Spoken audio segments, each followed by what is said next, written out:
सरपंच जी, आज वो आई कि ना? अगर वो आज ना आई तब भैया ओकरा घरे चल के पंचायत लागी। अरे सरपंच जी, रहुआ चिंता बिल्कुल मत करी।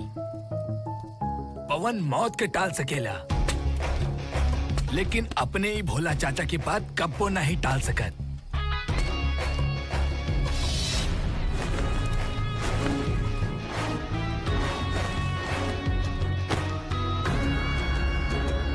कैसन बड़ा पवन बेटा?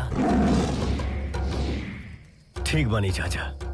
चंचल के भाई के कत्ल ना होके के चाहत रहे।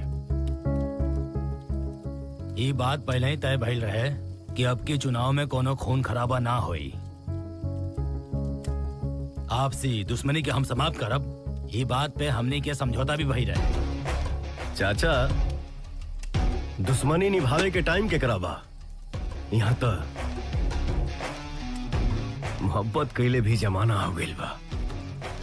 दुश्मनी में ही तुमने मेरे भाई को मार दिया, वरना चंचल की जगह आज भैया बैठे होते यहाँ पे।